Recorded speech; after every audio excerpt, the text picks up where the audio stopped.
Okay, so today and next time, we're going to have a topic that's related to organic matter, and the organic matter stuff we talked about last week will be important. Um, but we're going to talk specifically about BOD. So remember, that's biological oxygen demand, and how it's impacted by kind of nutrient overloading in fresh water this time. And next time we'll talk about organic matter. And these things kind of work hand in hand because, as you can imagine, if we stick a lot of nutrients into water, especially water that is nutrient depleted, we stimulate biological activity, which makes organic matter. Or we can just dump organic matter into the environment, things like raw sewage, and that also includes some nutrients in it. And so, although I'm giving these as two separate discussions, they're really kind of linked, and hopefully they'll be clear by the end. And so the reading is in chapter 4, and that is for this weekend actually. And so we're gonna do a few definitions first related to oxygen. We'll talk about what hypoxia is. We'll talk about dissolved oxygen. Talk about the process of eutrophication, how nutrients cycle naturally on the earth, and how humans have impacted that. In particular, overloading nutrients into environments. Think about like adjacent to a agricultural field in an agricultural setting, or adjacent to sewage treatment plant in an urban setting. And then, as I say, we'll go to organic matter next. So first, dissolved oxygen. This is what we call a box model. It's a simple representation of an environment, a reservoir. And if we look at, for instance, an oligotrophic lake, a place where there isn't much biological activity, we can explain the oxygen concentration pretty well by the process of air lake exchange, which has two directions, one going in and one going out, and at equilibrium or balance. And that's temperature dependent. So as the temperature changes during the year, the relative proportion that dissolves goes up and down as the oxygen is more soluble at lower temperature. There's also a pressure dependence, which in the oceans it kind of matters, but doesn't matter so much in shallow bodies of water. And that's described by Henry's law. Henry's law is written out here. The concentration of oxygen dissolved in the water is some constant, the Henry's law constant, that's what that H is for, times the partial pressure of oxygen. And we'll use this expression later to look at things that are out of equilibrium, where we have a non-equal sign here. And then depending on which side of this equation is too high, like if there's too much oxygen here, then we'll have oxygen leaving. If the oxygen is too low, we'll have oxygen coming in. And we can predict the rates at which this happens as a function of how far away we are from the equilibrium constant predicted value. So this is an oxidized environment. So now let's go to a lake that also has some biological activity. So it's got the same stuff up here, but now it's also got photosynthesis and respiration. And so we know these are sort of flip sides of a coin, although, and as we've mentioned before, as we go further and further down into a body of water, the amount of photosynthesis goes down because the amount of light that's reaching that depth has gone down. So we start to have an imbalance. The most photosynthesis we're going to find in a body of water is typically right up there near the surface, decreasing with depth. The most respiration is hard to predict. Respiration requires food, organic matter, and in the absence of a waste stream of organic matter, all the organic matter that they have to respire comes from this. So you might expect to find the most respiration up where there's the most photosynthesis, and that's one place where there's a lot. But some of the particles that that fall out of the water column after the photosynthetic organisms died is what we call refractory, meaning it takes a little bit more time to break it down. So they sort of fall through the water column and settle at the sediment water interface, which is another place where we can find a fair amount of respiration. So if we have enough oxygen coming into our body of water, we have enough circulation, and we have not too much photosynthesis and respiration, this will stay oxidized, right? Oftentimes, though, we will find that the amount of photosynthesis is directly related to land use practices around the body of water, things that will provide nutrients. And so when that happens, we start to crank up the amount of this, and therefore the amount of that, and the gradient of oxygen consumption as we go down, so that we can consume enough oxygen to go down the redox ladder, at least to the point of nitrification. sometimes further down to, for instance, manganese reduction. And we'll talk later in the semester, again, we'll come back to what we talked about the week before last, which is redox things that happen in the sediment. So we talked about photosynthesis and respiration before, and I just want to remind you of this equation that we looked at, the sort of what we call the Redfield ratio equation. Works really well for algal protoplasm, aquatic organisms, where we have these oxidized constituents, carbon, nitrogen, and phosphorus, plus some water and hydrogen ions, plus some trace elements, which we call micronutrients. And in the forward direction, going down, we make photosynthesis makes this algal protoplasm, and going back is respiration. And there's these stoichiometric relationships, you know, that you can see the 16 nitrogens and 1 phosphorus are here and here. And when respiration is happening in excess of photosynthesis, we would expect the concentration of these things to be building up in our water, because respiration is driving this reaction this way, and the rate at which they would change is a ratio of 16 to 1, because that's the stoichiometry. And these are just other stoichiometric predictions you can make.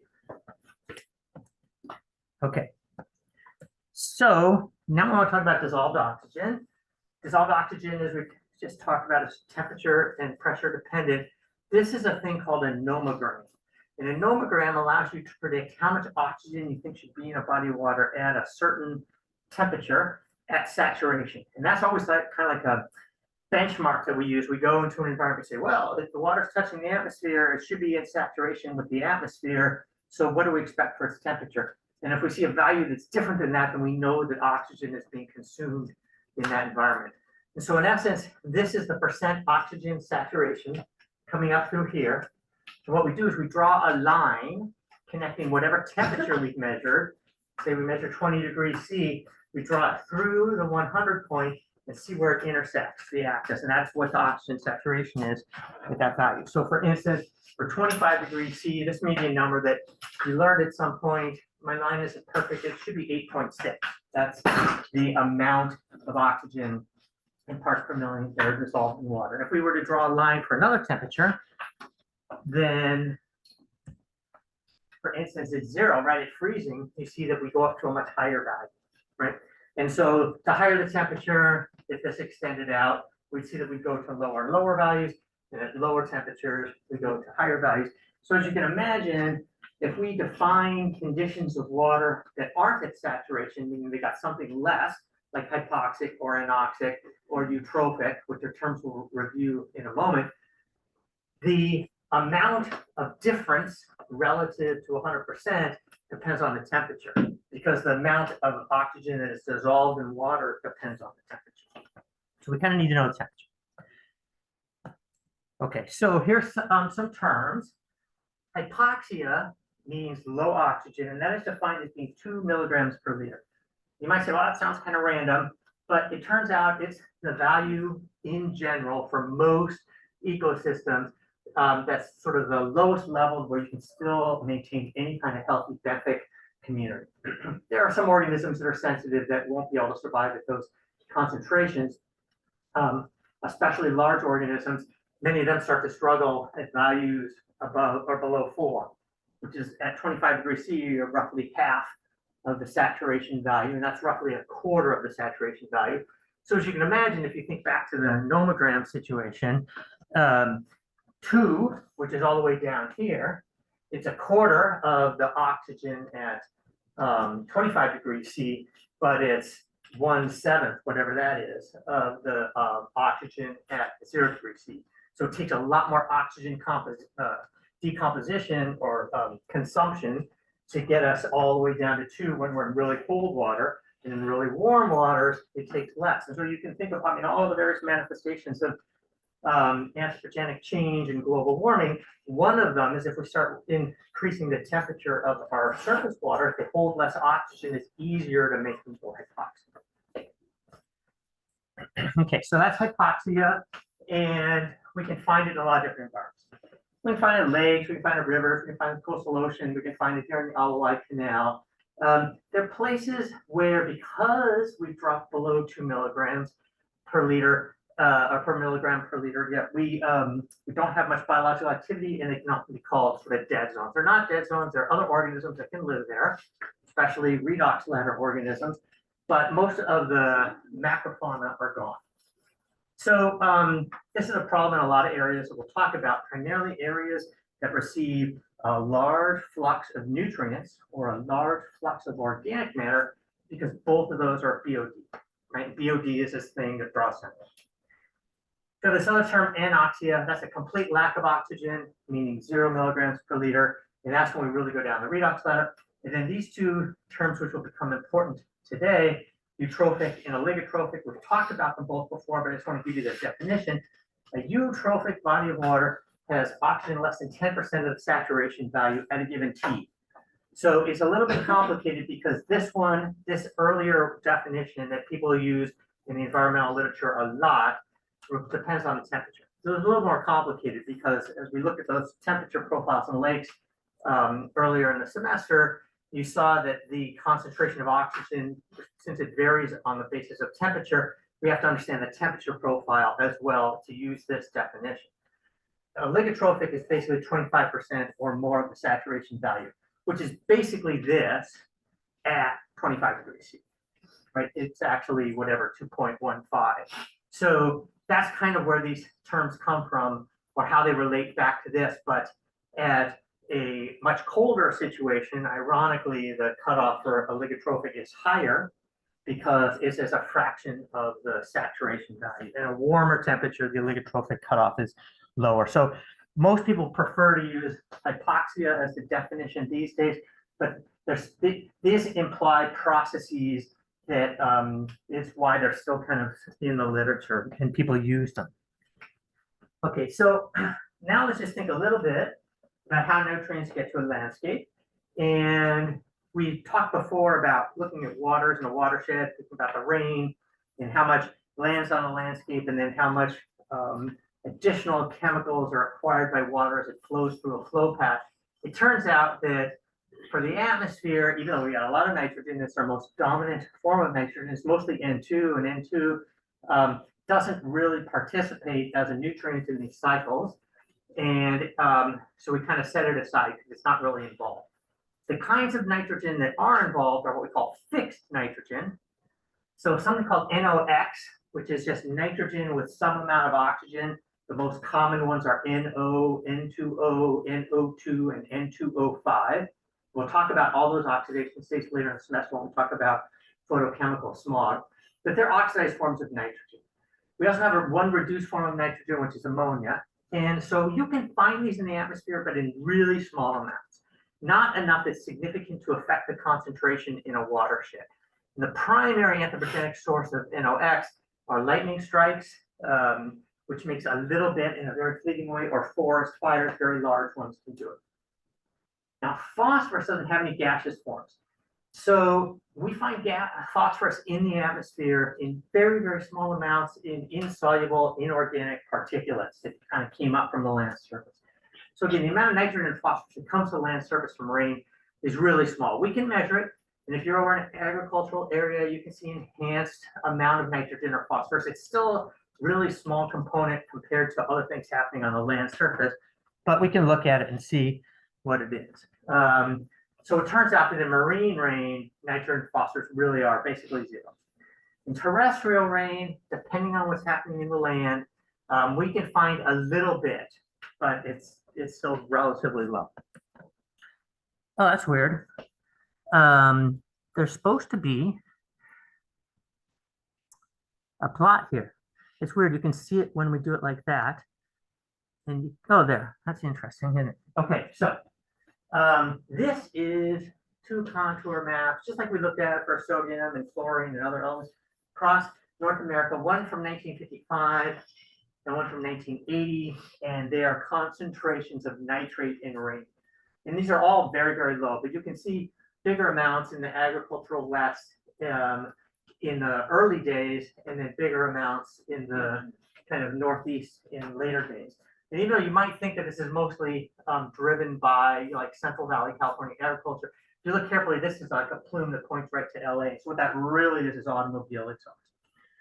burning of fossil fuels before catalytic converters, and they were sort of the first at that. And so this was, high concentrations from fossil fuel burning, which has mostly been curtailed, and relatively low values everywhere else, transitioning towards the 80s into comparatively lower values everywhere, but sort of the highest values around the Great Lakes, which accumulate a fair amount of nutrients in them, and aerosols of those lakes account for that high concentration. This is ammonia. Ammonia is a little bit different. It comes out of soils, especially agricultural soils. Unfortunately, in the same textbook, they changed the units from this diagram to that diagram, so I put a little conversion in here. But just to make the point about the contours, you can see a lot of ammonia coming out in a lot of places earlier on in the sort of 50s and moving into the 80s. It's more kind of centralized. And this is primarily from agricultural processes, excess loading of nitrogen in the fields. We'll talk about nitrogen and phosphorus in agriculture in another week. So this slide is a repeat. I should have taken it out, so I'm just going to skip it. All right, so if we think about what happens with nitrogen and phosphorus in aquatic ecosystems, we can sort of scratch out the atmosphere as being a significant source. It's like a tiny little thing, but really what happens with nitrogen and phosphorus is in a natural aquatic or terrestrial setting, most of it's locked up with biological systems. It's either in the living tissue or it's in the organic matter that they produce and liberate back out to the environment. There are microorganisms that will work on that stuff and liberate it or remineralize it following the reverse of the Redfield reaction, right? They decompose the organic matter, they make nitrogen and phosphorus. As soon as it's introduced into the environment, it tends to stimulate new photosynthesis and get reconsumed. So interestingly enough, nitrogen and phosphorus are found a lot in particulate forms, undissolved, as well as in organic forms. Locked up in organic chemicals, things like amino acids or phospholipids. Those are simple biomolecules, but we can obviously have more complicated molecules today. The important thing about both of these things is that human activity, primarily human industrial scale agriculture, where we try to increase the crop yields, we do increase the crop yields by factors of 10 to 20 by adding fertilizers, have totally changed the nitrogen and phosphorus cycle. So when we look at the amount of nitrogen and phosphorus that's fluxing in an environment, we think on average, it's something like half of the current nitrogen and phosphorus cycle is accounted for by human activities. And this is a guess because we've been perturbing this cycle for a very long time. Not just, since the invention of industrial scale agriculture, but going all the way back to the advent of agriculture, 10,000-ish years ago. It's obviously gotten much worse in the last couple hundred years, especially starting in the 20th century when they figured out how to take nitrogen from the atmosphere and make fertilizer, make nitrate out of it in a chemical process that didn't consume a lot of energy. And so that was the sort of start of being able to dump tons of this in the environment. And as much as we put into crops, a lot of it leaches out of the environment and gets into waterways. So I'm going to show you some tables in a second, but I kind of want to summarize all of these kind of forms of nitrogen and phosphorus first. So for nitrogen and for phosphorus, I have the ratios of dissolved to particulate and inorganic to organic, right? So for instance, where here it says, for nitrogen, it says DIN to DON, that is dissolved inorganic nitrogen, like nitrate, ammonia, and dissolved organic nitrogen, meaning in chemicals like amino acids. For phosphorus, we have dissolved inorganic phosphorus. This is phosphate in all of its various forms. Dissolved organophosphorus or organic phosphorus compounds. So if you look, you'll see that for nitrogen, kind of roughly 1-to-1 is the same dissolved and particulate. There's a little bit more in particulate on average, but they're roughly equal. Whereas for phosphorus, most of the phosphorus is particulate, right? It doesn't move with the water. It moves in particles. Those particles settle out. And so we find a lot of aquatic settings being limited by the amount of phosphorus because not much of it is dissolved. And the photosynthesizing organisms need it to be dissolved. So if we come along as humans and we add extra phosphorus in the environment in a form that's really easy to dissolve, we're going to stimulate a lot of photosynthesis. from when we look at the perspective of organic, we'll see that there's roughly something like 2 to 5, meaning a little bit more than twice as much of the nitrogen that is dissolved is in an organic form. And the reason for that is that the inorganic form is very reactive, very labile. Aquatic organisms can pull that in and utilize it right away, whereas the organic stuff, they can't. That needs to be broken down by microorganisms, transferred to the inorganic pool, and then brought in general. So this is a way of ecosystems kind of holding some nitrogen. It's kind of like putting stuff in the bank. It's there and easy to convert, but it's not being utilized directly. So that accounts for that ratio. For phosphorus, it's a little bit less. There isn't much dissolved phosphorus, and much of the dissolved phosphorus in natural settings is inorganic. However, in contaminated settings, we can start to find a fair amount of organic phosphorus as well. So these are all the various forms we have to think about. And this is a table for nitrogen. So it has the inputs to the land and the outputs from the land. It's got a total flux in teragrams of nitrogen per year, and it's got an anthropogenic component of it. As I say, these are really hard numbers to measure because we don't really have a pre-anthropogenic place to compare to, but you can see that for some categories, like fertilizers and industry, the anthropogenic component is 100%. It's like all of the flux. And for biological fixation, we've enhanced it by, maybe about a third or something like that.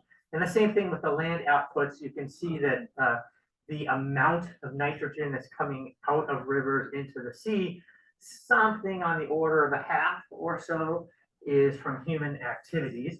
And a very significant component of ammonia degassing from soils is coming from human activities.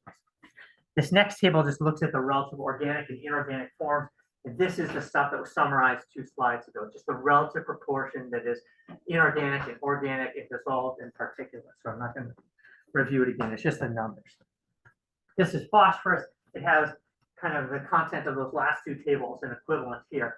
And you can see sort of the same thing, that the amount of phosphorus that we find in river runoff, about 50% of it is anthropogenic, meaning that's stuff that we've added to the environment. We don't really understand as much about the phosphorus cycle because it's so insoluble and so therefore so particle dependent. Particles depend on flow field of water, which means it depends on where we look within a system, whether or not the particles are suspended or have fallen out. But the gist of me showing you these tables is to just sort of emphasize that in an average sense, we've kind of doubled the nitrogen and phosphorus cycle. But in a lot of ecosystems, and we'll look at some examples in a moment, we can find much greater rates of enhancement. This is averaged over like all the continents. We can find places where we've changed this cycle by a factor of 10 without any problem. So if we look at environments, at how much nitrogen is in them, and we try to measure how much is coming onto the land surface, whether it's rain or particles or water flowing in from like a montane source, surface water, groundwater, whatever you want. And then we look at the amount of nitrogen in the water coming out of the watershed. And we plot them up on a plot. This would be a 1-to-1 line, meaning the amount of nitrogen coming in and the amount of nitrogen coming out is dots. So what you see right away is that most of the dots in this diagram are over here, where the amount of deposition exceeds the amount of outflow. So that means that somehow, for some reason, these ecosystems are holding the nitrogen and they're not allowing it to flow out. And the gist of this is that because nitrogen in its inorganic forms is so reactive and so easy to be decomposed by organisms, ecosystems have developed a mechanism of kind of banking some of their nitrogen by storing it in either inorganic particulate forms or organic forms that are either dissolved or particulate that can then be transferred as needed. So we call this process nitrogen holding. And that's common for most watersheds. But you can find cases where there's more coming out than is going in. And these are places that have just had way too much very reactive nitrogen added to them. Fertilizer, for instance, directly onto fields. So that the outflows from these types of places can be particularly problematic for then enhancing photosynthesis in a downstream aquatic ecosystem because we're pushing so much nitrogen out of them. But the more general condition is to have this sort of nitrogen holding. So we can go into aquatic ecosystems and look at, well, what do we expect to see in terms of the outflow waters? And because nitrogen is so reactive, we tend to see a lot of it. It fluxes quickly through the system. There's some of this holding, but phosphorus is interesting because it cycles much, much more slowly. And so when we're in a terrestrial ecosystem, because most of the phosphorus is in particles, and if those particles are large, they're staying with the soil or they're moving very slowly through the ecosystem, we tend to not find as much excess phosphorus in the runoff. So that if we're looking at runoff of a agricultural ecosystem, we'll tend to see a high nitrogen to phosphorus ratio. This can be perturbed in some settings, but you'll see in a second, we'll compare this to industrial and urban settings, and we see the kind of exact opposite. So in industrial settings, we use a lot of phosphorus in very soluble forms that are used in a whole host of processes, degreasing agents, paints, paint preparation surfaces, things to prepare surfaces to be painted, I should say. And so there's a lot more phosphorus that fluxes out of runoff of industrial and urban settings. Nitrogen, there's some nitrogen, but not as much. So that in the urban setting, we'll see the phosphorus and nitrogen ratio be bigger than the Redfield ratio that we would predict for biological fixation. And in the agricultural, we'll see the nitrogen to phosphorus ratio exceed that. So this is a plot of that very thing. This is nitrate and phosphate. And these are log scales, right? So there's like huge, there's 3 orders of magnitude across the bottom. This green line is the Redfield ratio of 1 to 16 for phosphorus relative to nitrogen. And so you can see 3 fields on here. Pristine is something that's close to the line and low for nitrogen and phosphorus. That kind of means, not too much human activity and concentrations close to Redfield. You don't have to be right at Redfield ratio if there isn't much biological activity. Think about an oligotrophic lake. The nitrogen phosphorus ratio is mostly going to depend on what's coming out of the watershed, like for instance, the rock particulates, etc. But when we get to increased concentrations, even if we're on the green line, that's polluted, right? That means that human activities have somehow enhanced the concentrations of both of these things to be high enough that while we're still being controlled by photosynthesis and respiration, we just have a lot more of it. And this is a condition where we can go to high BOD because of the algal protoplasm being enhanced by the high concentrations that can still be problematic. And we'll talk about the Thames River estuary either next week or the week after as a place where there's a huge flux of organic matter, so it goes anoxic a lot. And you can see where the Mississippi is, and the Rhone, and the Ganges rivers, and they all sit slightly offset to the phosphorus side, because they all run through very highly populated areas, some of them industrialized, so there's like a little bit of extra phosphorus in them from the use of detergents. However, beyond that, we can also find things that sit way off over here, like this river in China, which I won't try to pronounce, and things that sit way off over here. These are in general classified as agricultural rivers, meaning draining off of an agricultural landscape, or industrial rivers. And they can be more complicated than that because rivers integrate over large areas, especially large rivers, but that's kind of the way we think about it. So now these diagrams, and I will just, you're not freaking out. If you look at these carefully, you see some of the spelling's a little bit different because it's from a German textbook. So there's a few letters that are different, but hopefully it's all still understandable. This is a diagram that kind of depicts the nitrogen and phosphorus concentration as being controlled by photosynthesis and respiration with that box model up in the top, where we've got light coming in and we've got energy in the form of fixed carbohydrate coming out at the top and the bottom. And then we've got competition with photosynthesis and respiration. All right, and photosynthesis produces oxygen and respiration consumes oxygen. Photosynthesis consumes carbon dioxide, respiration produces it. And what makes this kind of engine go is the relative amount of nitrogen and phosphorus, right? We need nitrogen and phosphorus for photosynthesizing organisms to fix organic matter, and then respiring organisms, in the simplest way of looking at it, just re-liberate that. So in that context, if we look at a lake, right, this is a stratified lake where, we've got The epilimnion is in equilibrium with the atmosphere, and the hypolimnion isn't. We have that typical oxygen profile that we've looked at. This is what we would expect to see for the phosphate and the nitrate concentrations, right? They're offset. They have two different scales here that are offset by that factor of 16 from the Redfield ratio. But this is a common thing for most lakes, unless they're very oligotrophic and there's no biological activity. And the relationship between the amount of photosynthesis and respiration, which are abbreviated here P and R, is that up here in the upper part of the water column where it's illuminated, we have more photosynthesis and respiration. And in the bottom part of the water column where there isn't much light, we have more respiration and photosynthesis. So that's what causes the drawdown in oxygen.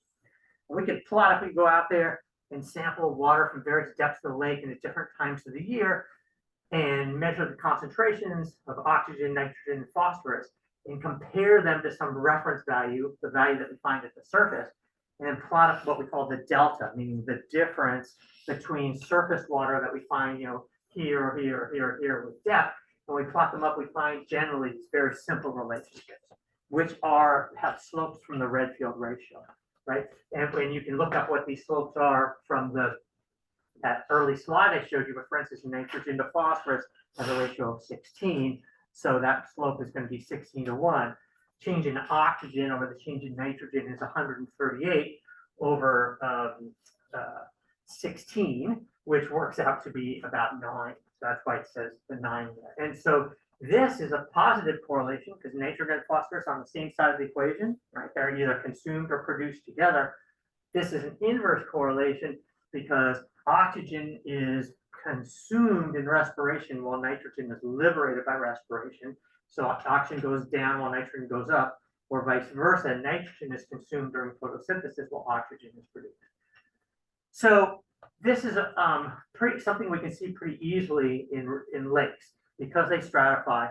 When we go to rivers, it's a lot more complicated because there's all this turbulent mixing, and we tend to sort of re-equilibrate the oxygen with the atmosphere throughout the river unless it's flowing very, very slowly. Nevertheless, when we can go along the river gradient and take samples and look at the various parts of the riverine system and see some of these same relationships. Just a little bit more complicated. So I've shown you this plot before, and I'm not going to go through it in gory detail again, but I just want to remind you that when we go through the kind of temperature cycles, right, of seasons in a place that has seasons, the amount of oxygen that we find in the body of water is going to be completely temperature dependent in an oligotrophic lake. And then as we transition into a eutrophic lake, and it's not binary, there's various stages, but the more biological activity we have, the biological activity starts to control the oxygen profiles. And because of this very thing of photosynthesis less than respiration at depth, oxygen concentration goes down. And the amount that oxygen concentration goes down is dependent on the relative proportion of photosynthesis and respiration. If we got a ton of photosynthesis in the upper water column that's producing a lot of algal protoplasm, those organisms are dying and falling down and becoming a food source for the respiring organisms, then we're going to consume a lot of oxygen in those bottom waters. If we consume enough oxygen, we can go inoxygen, which is what's happened here. So oxygen goes to 0. When oxygen goes to 0, the redox ladder kicks in. If there's still food that respiring organisms can decompose, then we'll see things like nitrate reduction and manganese reduction, even iron reduction.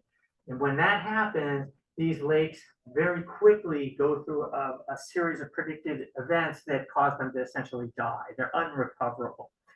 And so as we'll see in a second, human activities, which especially enhance the amount of phosphorus into settings where there aren't naturally very much phosphorus, it greatly accelerates the rate at which this process happens. This is a natural process, but it takes a very long time, thousands of years. Think about the Great Lakes, which formed at the end of the last ice age. Whereas human activities can make this happen in decades to maybe a century.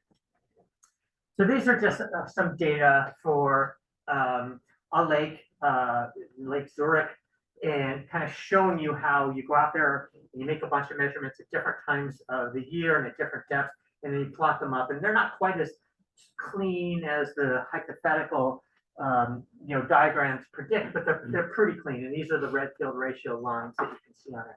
And these things are called the turnover values, are the things that are up there at the surface that we're kind of comparing to. Okay, so we've talked about this too, but I just kind of want to remind you that this thing happens in the oceans as well. Human perturbations are not as dramatic in the open ocean. We do have major perturbations in the coastal ocean, places like the Gulf. But think about this context of deep water forming and sort of flowing through the ocean basins and then coming back as a return flow in the North Pacific.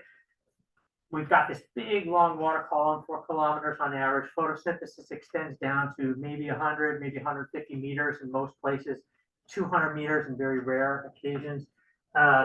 And so we got photosynthesis up there, a little bit of respiration, but below that, we've got a lot of excess respiration.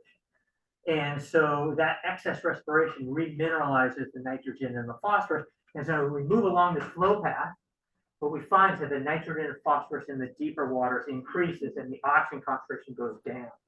There's always something called an oxygen minimum zone, which sits below the upper photic zone. It's not all the way down at the bottom of the oceans. It's usually around 500 to 1,000 meters water depth that intensifies. So here in Hawaii, our oxygen minimum zone is much deeper, they call it. It's got it's not deeper in depth, but it's got a greater depletion of oxygen than we would have here.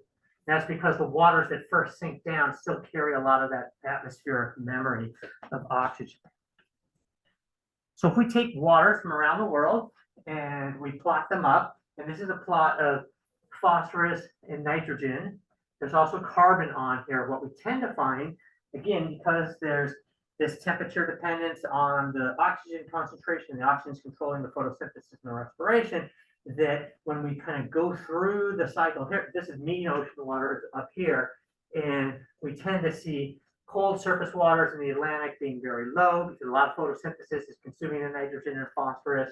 And as we sink into the deep Atlantic Ocean, we're starting to see some consumption of organic matter in the form of respiration that liberates nitrogen and phosphorus. The nitrogen and phosphorus goes up. And as we flow into the Indian Ocean, it goes up more. And then we flow into the Pacific Ocean, it goes up even more. And that's just something that's, directly related to the same cycle. And we can look at depth profiles. So this is a diagram for nitrogen, and this is for phosphorus. And there's 3 lines on there.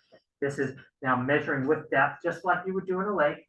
And we see the same thing, what we'll call a nutrient profile, which is an increase with depth for nitrogen and phosphorus, and being more dramatic as we move along that flow path.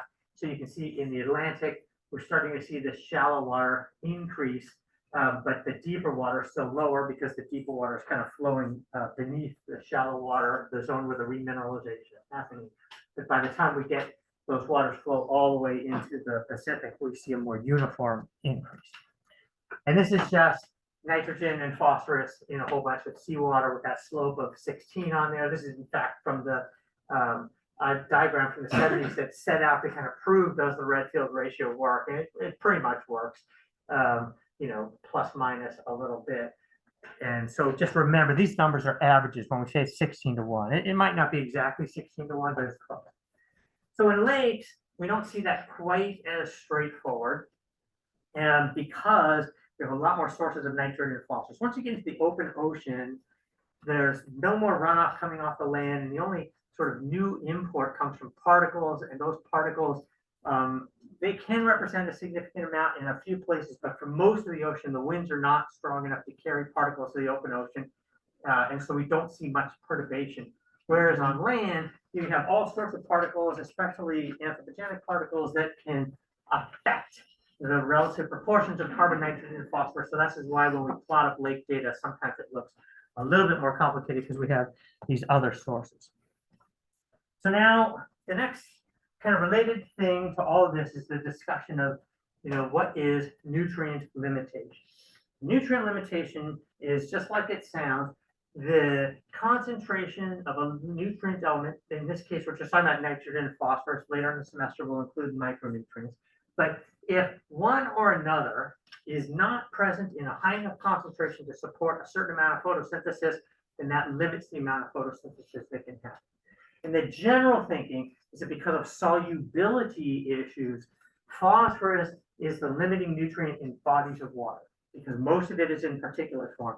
Whereas in terrestrial settings where the phosphorus can just sit there in the soil, nitrogen is usually the limiting environment. And nitrogen can be limiting because, in part because it's also gaseous, it can come back out.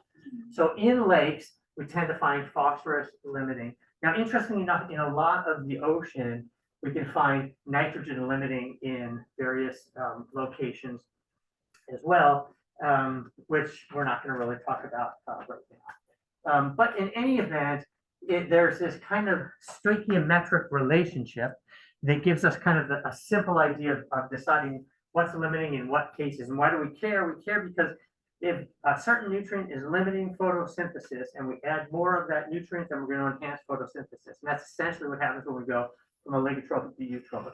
So this basically shows you for a whole bunch of different chemical elements, the demand by photosynthesizing organisms, the amount that comes from the water in that setting, and the ratio. And so you can see here that phosphorus and nitrogen at 80,000 and 30,000 are by far the highest.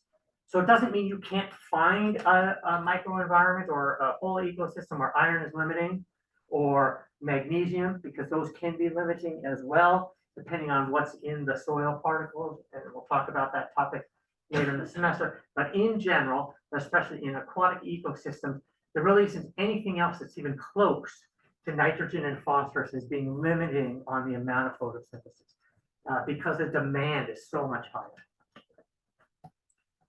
So this is a picture of what happens when we overload a nutrient-limited body of water with more of that limited nutrient. Okay, and so this is in the case of phosphorus.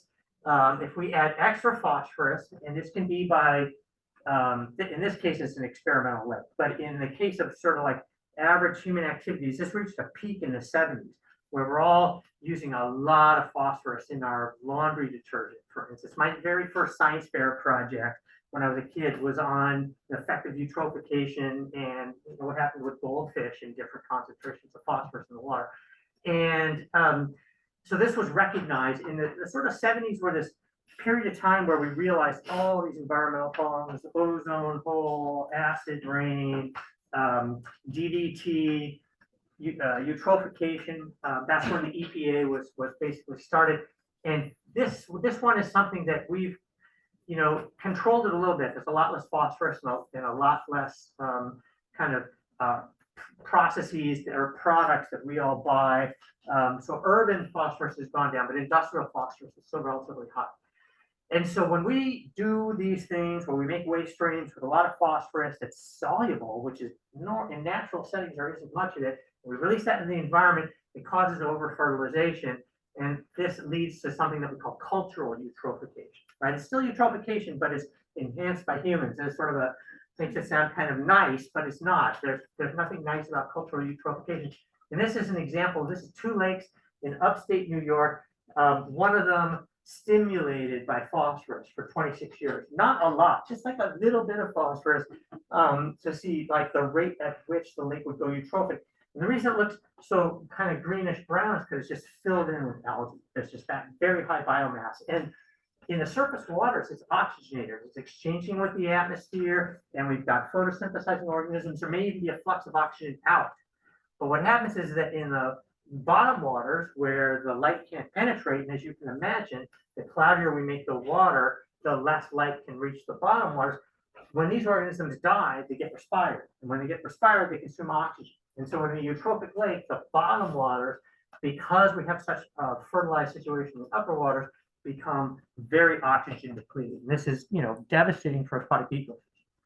So this is kind of an infographic that kind of shows you all the sort of things that human activity might affect. And so right there's nutrients coming off the landscape, whether it's a natural landscape or an agricultural landscape. There are nutrient fluxes coming into the water, and then human activities can affect water quality in a bunch of different ways. We can have fluxes of nutrients like phosphorus that I just described.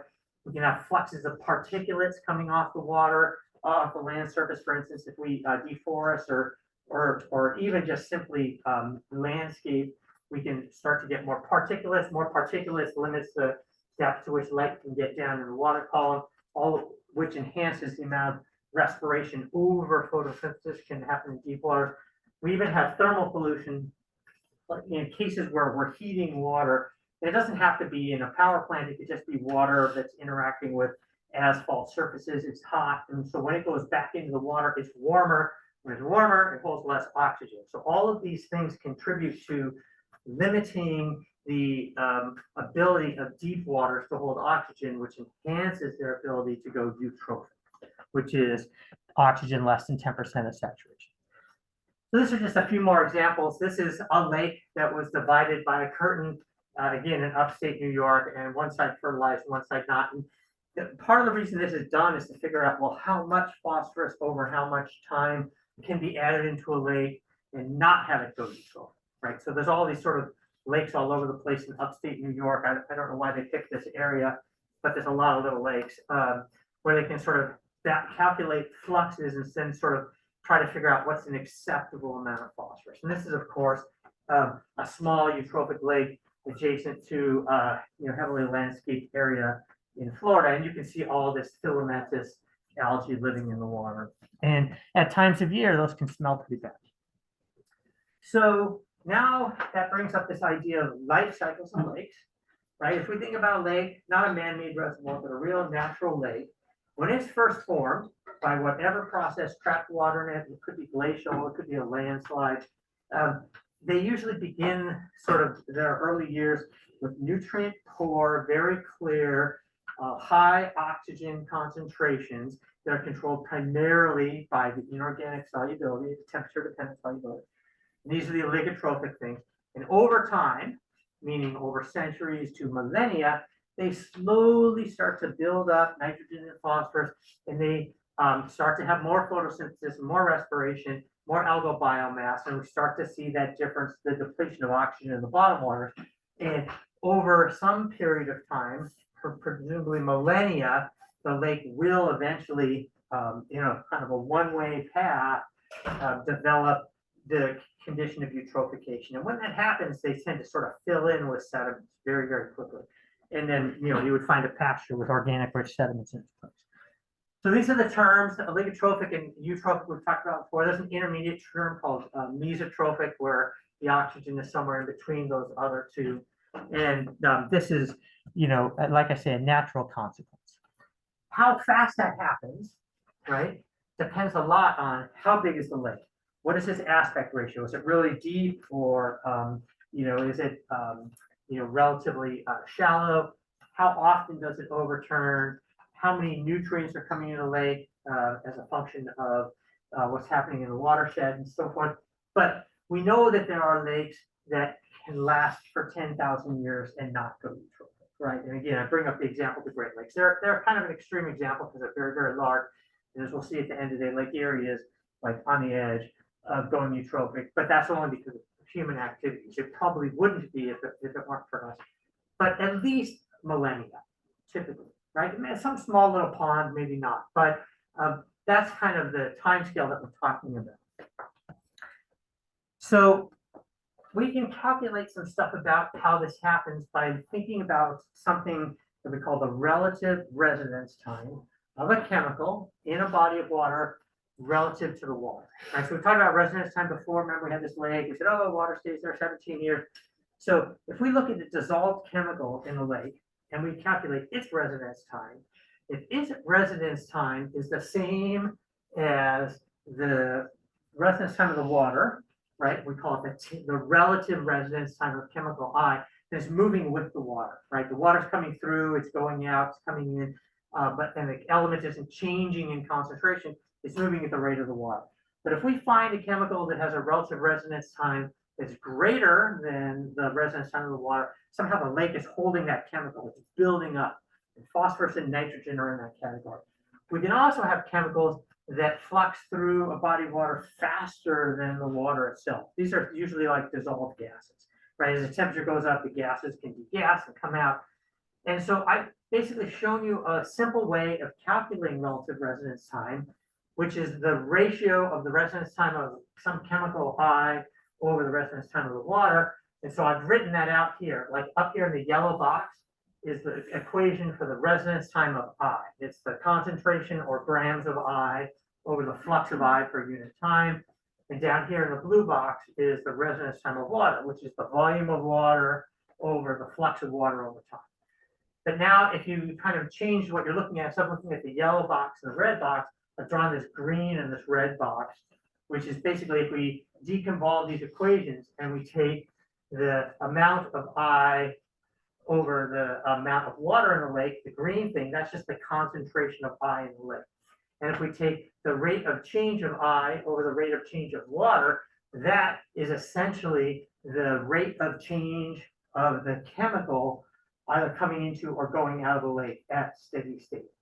And so the relative residence time is something you can measure pretty easily by just looking at the relative concentration of our chemical in the lake and in the stream inflow, right? And if in the inflow to the lake is lower than the concentration in the lake's holding it, right? And so we're in this situation here.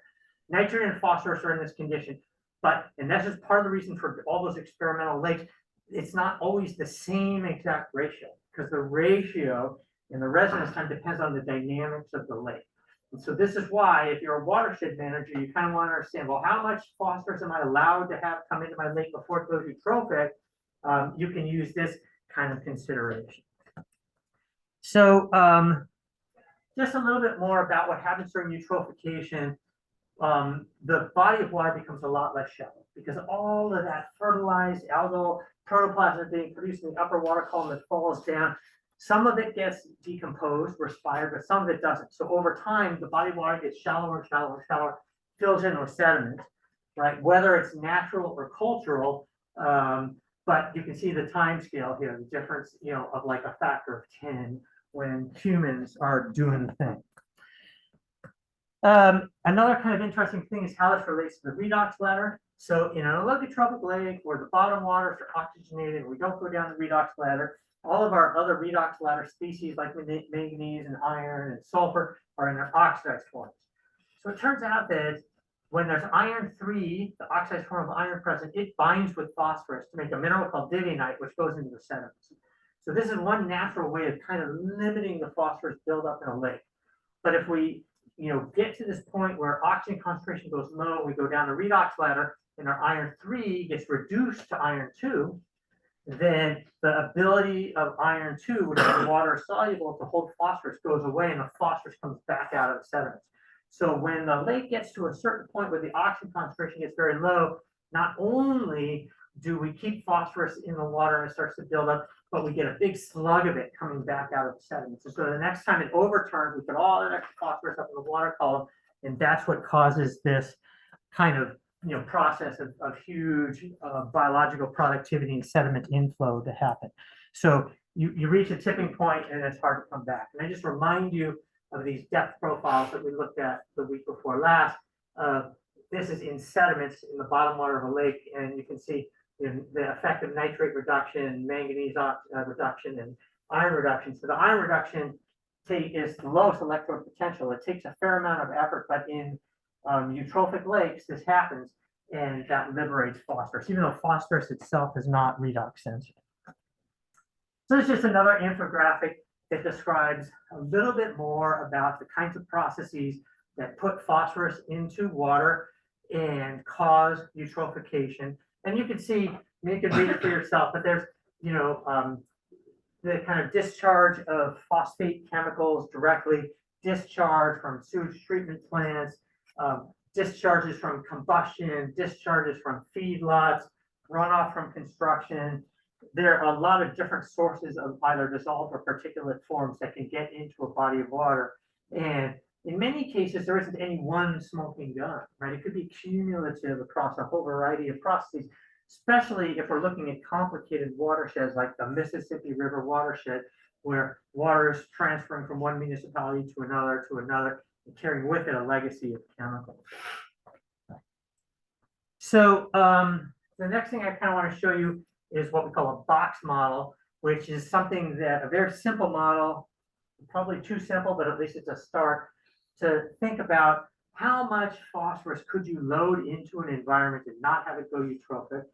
And it uses the stoichiometry of the Redfield ratio equation, converted into masses, which is that for each milligram of phosphorus you put into body of water in the epilimnion, 100 milligrams of algae are going to grow, and that's going to produce 140 milligrams of oxygen, right? And then if you go down into the hypolimnion, you will see the opposite, right? Just like that box model we talked about before. So that down in the hypolimnion, if we consume all this algae by respiration, we're going to consume that amount of oxygen and we're going to liberate that amount of phosphorus. And so we can calculate, well, how much phosphorus can we actually put into an ecosystem that's already functioning at a certain rate and keep the oxygen from going below whatever condition we want, hypoxic or eutrophic or something less extreme than that. So this is that model. It's shown in box model. We've got the 100 milligrams of algae. We've got the 1 milligram of phosphorus. We've got the change in oxygen of 140. And the slight distinction with this model, there are knobs you can tune on it. So one is to basically say, yeah, we're going to take the phosphorus and we're going to grow all this oxygen. We're going to keep our oxygen equilibrating with the atmosphere so it stays constant here. But of this kind of respiring stuff that's happening in the bottom water, we're going to allow some fraction of the water that's got that enhanced phosphorus because of respiration to come back up. So a small amount comes up every year. This process with the orange squiggly line is something that's called eddy diffusion. It's not quite advection, and we'll define those terms later if you're not familiar with them. Advection is the actual flow of water. Presumably everyone knows what diffusion is. Eddy diffusion is sort of enhanced, sort of the things that act like diffusion, but with like a slight bit of water flow. So if we have a return flow of phosphorus, what that means is that every year the phosphorus is building up a little bit, right? And that's typical. That's a natural process. In this model, it's the return flow is 20% of this. That might be a little bit high. It might only be 1 or 2%. But so the lower you make the return flow, the longer the period of time this cycle can go before the phosphorus starts building up in the water. Right? And of course, during the overturn period, if this is a lake that overturns, we're going to take all of this phosphorus and bring it back up. Now, you'll also notice that in this particular model, they've taken some of the phosphorus and put it straight down into sediments. It says preformed. That would be particulate phosphorus that doesn't really participate. And so again, they've got these things balanced in this box model, but you can change these numbers to make it more realistic based on what you observe in a particular lake. And then from this process, and converting these from mass units into flux units, meaning units per time, you can calculate how long during the period of stagnation do we have before the oxygen changes by some threshold value.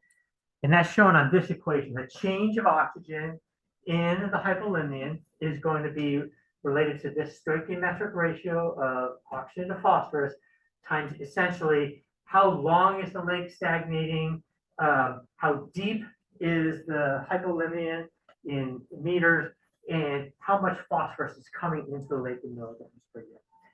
And like I say, you can add more knobs to this model to make it more complicated, but this is like the basic model that you can use to look at the effect of phosphorus loading and oxygen consumption as a function of how deep a lake is. When you do that, this is just that same equation reproduced. You can plot up the amount of phosphorus coming into a lake versus the depth, and these are both log scales. And what you find is that there's a certain kind of low value of phosphorus that you are allowed to have that keeps your lake oligotrophic, right? And the deeper the lake, the slightly higher the amount of phosphorus you can have to stay below this line. And so if you find a lake where just because of natural particulates or the kind of integrated human activities in the watershed, you're already in this zone, then you know you can't add any extra phosphorus by like impartially treating your wastewater. Whereas, if you're way below this thing and it's very expensive to remove phosphorus from wastewater, maybe a municipality might decide, okay, we're not going to completely purify it, but we're going to keep our phosphorus loading low enough that we're not up into this zone where we can cause eutrophication. It's going to cause, eutrophication is going to happen.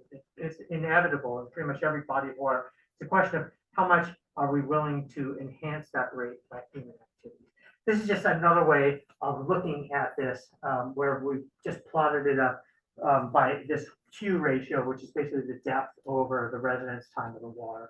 It's a slightly more sensitive way of plotting up the data, but it's basically using the same equation, same expression. So now let's look at a situation where we've got three lakes. These are three of the Great Lakes, Michigan, Erie, Ontario. They are along a flow path where one flows into the other. We look at sort of historical phosphorus loading from the beginning of the 19th century until midway through, like 2/3 of the way through the 20th century. And so you can see different sources in here. What's coming from the atmosphere in this hash-shirt thing, a little bit more in this lake than in these lakes, but it hasn't really changed. What's coming in from land runoff, these are land use practice changes. And you can see that that increases in all three of these lakes, more so in these two than these. What's coming from human waste, that's the dark thing. You can see that as population starts to grow, that really increases. And interestingly enough, this sort of upstream lake. So this is sort of what flows from one lake into the next lake into the next lake. So this one has none, this one has more, this one has even more. And so apart from the introduction of, phosphate detergents in the sort of 1930s and 40s, you can already see phosphorus increasing in all three of these lakes. But add to it the double whammy of human activities with phosphorus, you see the big spike, right? And so this lake in particular, which happens to be very shallow along its shores, has areas, pockets around it that do go eutrophic, even though the whole lake itself has not gone eutrophic. And like I said, these are diagrams from a textbook, and these are sort of from the 70s, right? It's maybe a little bit hard to see, but I've added a yellow line going down because we have curtailed the amount of phosphate that goes into these watersheds and kept them from going, for the most part, eutrophic. But this is just a picture of the lakes from above. And so you can see this kind of wispy, kind of greenish, whitish, whatever color it is stuff. That is, that's photosynthesis. Those are algae. And, it's more common in the shallow waters near where the runoff is. But you can see how dramatic, like this is a little finger of Lake Huron, and see how dramatic it is for Lake Erie. The vast majority of Lake Erie is very close on the edge. And at times during the year, parts of this thing do go eutrophic. Excuse me. And this is just a zoom in of that and showing you kind of the distribution of where this happens. And again, this has to do with the depth of the lake. It has to do with the localized sources, places where you do and don't have a lot of inflow into the lake. You can see some of these areas that are very brownish, have very high biological activity. And unfortunately, those tend to be associated with urban centers. So if you're living near that, and you want to have your lovely house on a lake, you're dealing with this situation. And these are huge bodies of water, right? So this is, cultural eutrophication on a very, very large kind of watershed level scale. And you can't point your finger at any one industry or any one municipality. It's cumulative. But nevertheless, this is the kind of one impact of human activities on cycling for nutrients in aquatic ecosystems. I'm pretty sure that's the last slide. Yeah. So are there questions about this?